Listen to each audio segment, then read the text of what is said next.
This story took place 3 years ago, on the 4th of July. This was around the time when Stranger Things Season 3 came out. As always, I was binge watching the entire show on the first day, because it happened to be raining outside. In fact, it was thundering pretty hard, and it was impossible to celebrate the 4th of July. The yearly fireworks show for our town got cancelled, which helps put in perspective how bad it was raining. I was just about to finish the 6th episode of the show, when a loud lightning strike hit my house. The chances of this happening are extremely low, but somehow it happened. This truly scared me, as my house did not have a backup generator, so I was stuck without power. To make things worse, my parents were out of town for the night. My main concern was figuring out the damage that occurred to the house. So I put my phone flashlight on and walked outside in the pouring rain to check on the house. It was really hard to tell, but I did see a small portion of the roof slightly damaged. This annoyed me, but there was nothing I could do, so I walked back inside to try and fix the power. As I was attempting to reset the power from the fuse box, I slowly heard the front door of the house creak open. I knew it was the front door, due to its distinct scary sound. I was confused and scared at the same time. My parents were not supposed to be home, so I knew it must have been someone else, someone I did not know. I made my way up the stairs and towards my room. Once inside, I locked the door and took out the bat from the back of my closet. I was prepared. In that exact moment, I heard loud footsteps coming up the stairs. The person that entered my house clearly knew I was upstairs. I was starting to panic, so I decided best case scenario is to call the police. I also ended up hiding in my closet. Out of nowhere, there was a loud knocking sound on the door. "Let me in your room, I know you're in there," he screamed. This scared me even more, so I yelled at the guy, threatening him with the bat and calling the police. This didn't seem to scare the man, as he just started pounding worse than before. He punched the door so hard, the lock broke, resulting in the door opening. That's when my fight or flight response kicked in. I ran out the closet and swung my bat at the man. The metal bat connected with the man's leg, resulting in him falling to the floor in pain. This gave me enough time to run out the room and out the house. Once outside, I looked back towards the house at my bedroom window. A huge flash of lightning struck, illuminating the entire house. The horrific face of the man was staring straight at me from my bedroom window. I ran down the street to my friend's house and made sure not to return home until the cops arrived. Of course, by the time the police came, the man was gone. I ended up forgetting to lock the front door when I went outside earlier, so that's how the man was able to get in the house. The cops advised me to make sure all my windows and doors are locked for the rest of the night. To this day, nothing else happened, but I'm extremely grateful for having that bat with me because I was surely getting robbed, or worse, killed.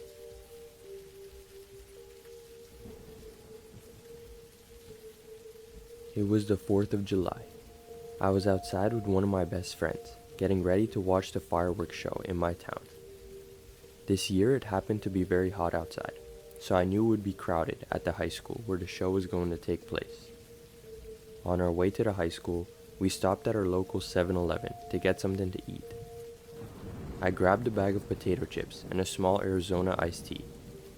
As I was paying for my items, I noticed a man staring at me from the back of the store.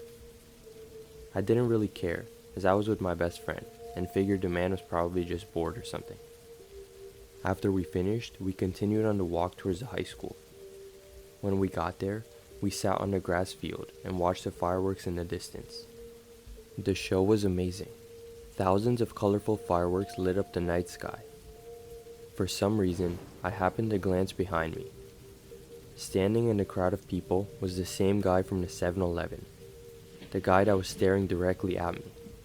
I tried not to panic, as I figured the man was probably also there to watch the fireworks. When the show was over, my friend and I headed back towards my house. We decided to take the long way home, through this dark tunnel on the opposite part of town. This tunnel is away from the north and the south side of town to connect. Before we could even reach the tunnel, my friend whispered to me, "I think we're being followed." This caught me by surprise, so I quickly glanced behind me. There he was, the same guy. He was following us. I told my friend that we need to start speed walking because I had a bad feeling about this. I was scared that he might be holding a knife or a gun or something. My best friend started to panic as I told her everything. I should probably mention this story happened a couple of years ago. This was when I was just 5'4" and was super skinny. There was not much I could have done. Our best bet was to run. We figured using the tunnel would be a smart way to outrun the creepy guy. The plan was to run through the tunnel and abruptly turn left towards the train tracks as soon as we get out of the tunnel. I knew if we were to make it to the tracks, we would be okay, because it's considered trespassing on private property, so the guy would probably stop following us. As we reached the end of the tunnel, we executed the plan flawlessly and ran onto the tracks. After a couple of seconds, we heard the man's footsteps running out of the tunnel. He easily saw us standing on the train tracks, and just as we had planned, he didn't follow us. He just kind of stood there, waving and smiling at us. This was a creepy and disturbing scene. My friend and I started walking on the train tracks towards my house. The creepy man also started walking in the opposite direction. The rest of the walk to my house was quiet, as both of us were scared shitless. When we were finally close to my house, we quickly ran from the tracks to the front door, and we stepped inside. I offered my friend to stay the night, to make sure everything was okay. We also decided to not tell anyone about this experience, because we were technically also trespassing illegally on the tracks. One thing that scares me to this day is that I swear I saw the same creepy man standing in the bush in the middle of the night. That same night I happened to wake up randomly, in the middle of the night, and I looked outside the window. Standing in the bush was the same creepy man. He was literally standing across the street from my house. I thought I was hallucinating, so I quickly looked away and looked back, and he was gone. Although I'm still not sure what the guy's intentions were for following me, I'm just happy that both my friend and I are safe.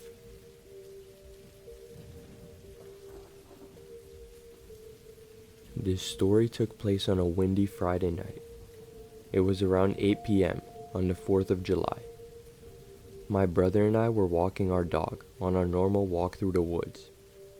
The sun was already starting to set, but we didn't care, as walking the dog at night is always more relaxing. The woods are also really close to my house, so that's why we always take those trails. Our plan was to finish in 30 minutes so that we could see our local fireworks show at the high school. Anyways, we were following our normal path that goes straight through a small condensed part of the woods. All of a sudden, my dog started to stray off the path. This confused my brother and I, as this has never happened before. Our dog is well trained and always stays next to us at all times.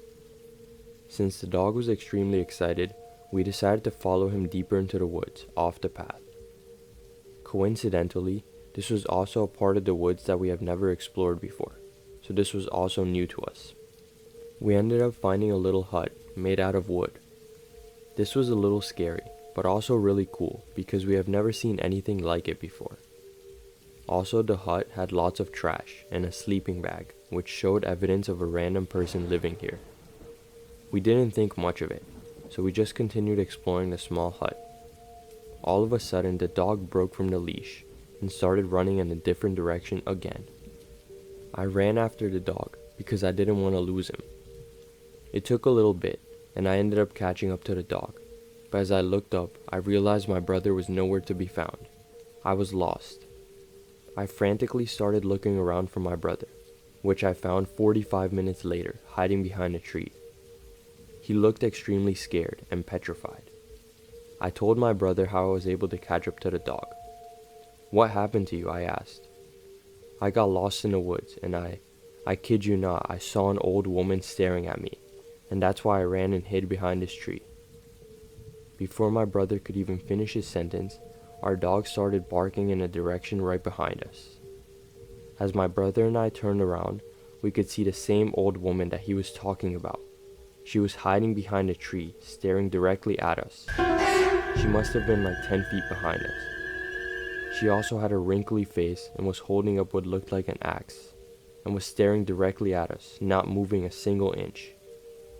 Both of us tried to stop our dog from barking, but we were unsuccessful. I turned my attention back towards the tree and realized the old woman was gone. What the hell? Where did she go? I asked. I don't know, but let's just get out of here, my brother replied. Both of us knew we weren't safe, and we started running down the path in hopes that we could escape the woods. Right before my brother and I were able to leave the woods, I decided to take a look at the dark forest again. Standing in the middle of the path we were just on was the same old woman. She began charging towards us while swinging her axe in the air. Luckily, we were able to outrun the old woman, and we reached our house. There isn't much of an explanation that I could come up with as to how the woman was able to follow us the entire time. I have heard of many witch stories surrounding those woods, but I never believed them to be true. I guess we will never know, but nothing else happened to this day.